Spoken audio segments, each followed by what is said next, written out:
really don't fucking care at this point. So.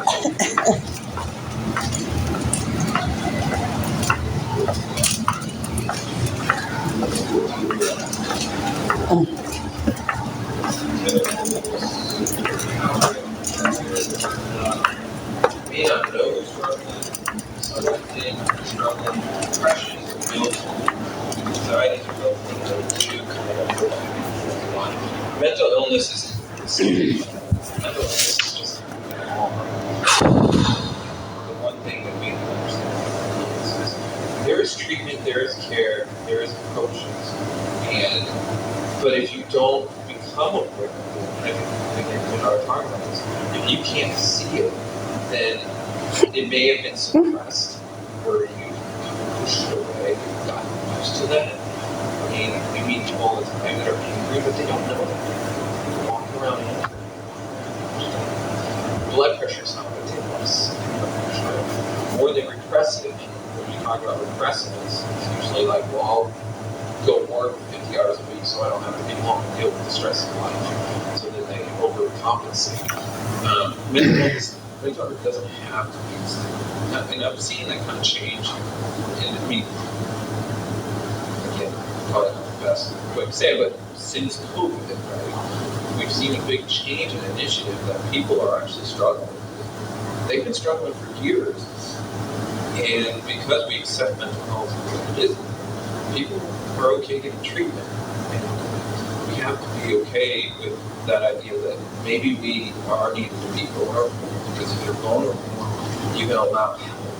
And as it becomes harder, I don't really do it what I do for practice. Even. Well, and asking for help is just like seeing an hospital to your physical. Right. That's true. Knowing your. So I will say this, like one of the biggest things that I ever did for myself was 5 years ago. I was having trouble sleeping, and I had a lot of pain. I could have ignored that. I had a very nice bond with my doctor. Small little things like that have been life-changing because it's improved my well-being, my relationship. We talk about mental health. Sometimes the most important thing is relationship that you have with someone. Just trust. But also just being able to converse with somebody about feel and hear you. We've talked about stress and anxiety over the holidays, and I want to get into the sadness, depression, and grief. Yes. But first, I found it very interesting. How did you get started and interested in becoming a mental health professional? Well, that was, so I've always had my own struggles with depression. I dealt with it as a small child, 12 years old. Kind of isolated, just didn't really fit in. And I felt that.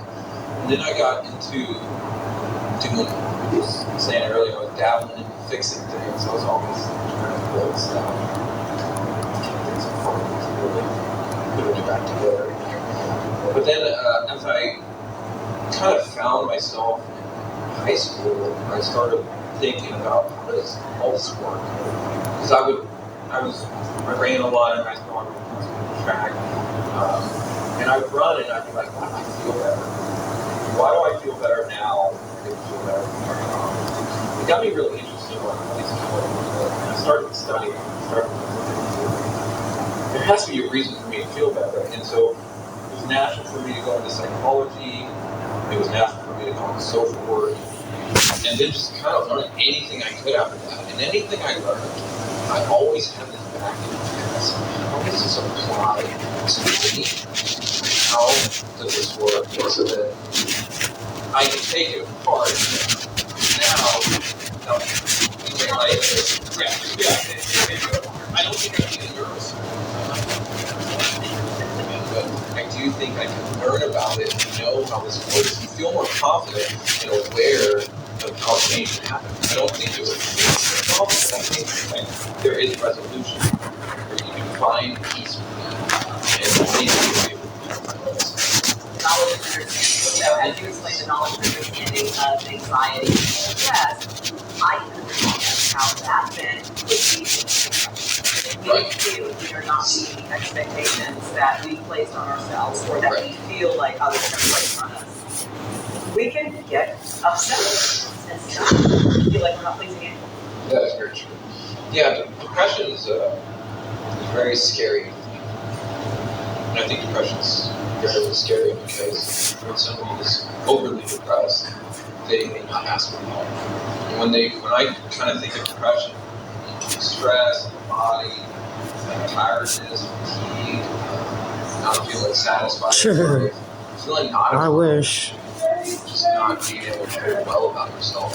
And it goes to the gamut of everything. Exercise, diet, all that stuff. Anything a little bit healthy, it all takes a hit. And so, as one falls further in depression, it becomes self-preservation really of the body. The body doesn't really want to do anything, and you become inactive because the body doesn't have anything to give. They gave us the most unedible shit today you could imagine. It's very scary. Yeah, burnt rice, some ribs that had like fucking chicken meat on them. Chicken skin, like, but on ribs? What the fuck is that? Burnt rice. Let me know when we need to ask for help. Yeah. Especially as it relates specifically to the stress and expectations. Yeah. We're not living up to the expectations for that reason. Right. I just don't understand Yeah. it. Nowadays, to be honest with you, some people have these seasonal affective. Fucking foul. Seasonal affective. You eat 3 meals and Seasonal then, like, affective disorder. barely anything. It's You gotta typically starve the rest of the time. It's a bunch of in bullshit. scientific terms to the I sun going mean, down I know I'm earlier fat, but damn. and not having as much I'm sun. fucking starving. Vitamin D is being important for the absorption of sunlight, through the absorption of sunlight and diet. A lot of times people there's a bunch of adrenaline, energy, so you don't get too much pleasure. Dead ass truth. People can have seasonal. Hold on. They also can have, like I said earlier, as I mentioned, if they had a really bad childhood, they might not know it, but have that approach. They might feel like depression. It's not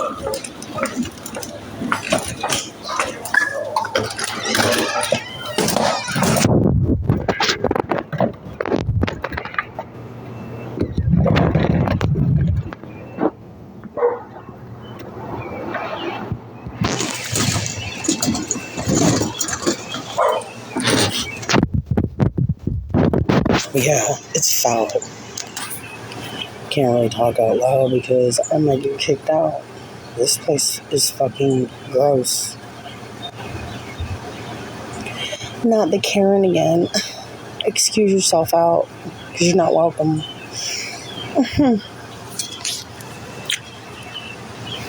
Stalker.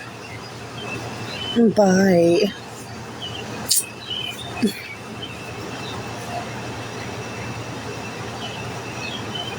Hi. And you can leave too. Undercover. Nope. Dead giveaway. Bye.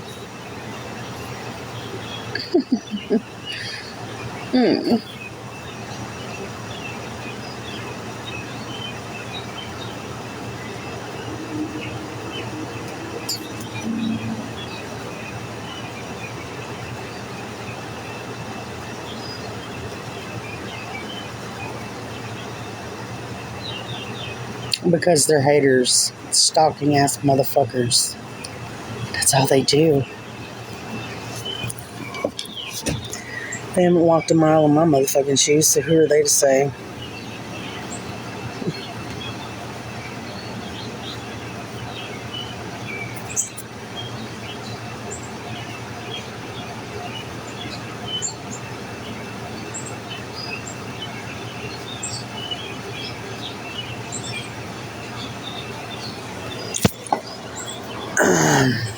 Touch your balls with your tongue, so peace out.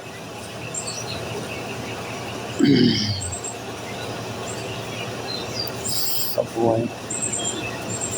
Fuck boy. See ya.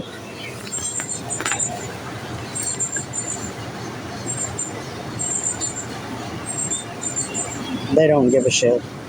They just want to make fun of people. what they do. They thrive on it. Live on it.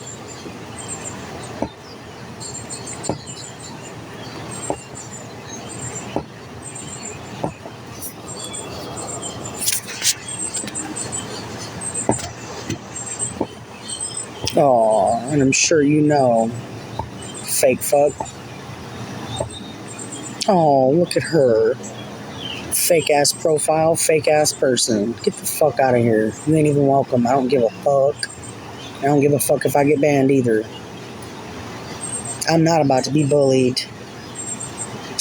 Oh, and so do you, you piece of shit. We know. Noreen? My name is Noreen. I know everything. Bye. All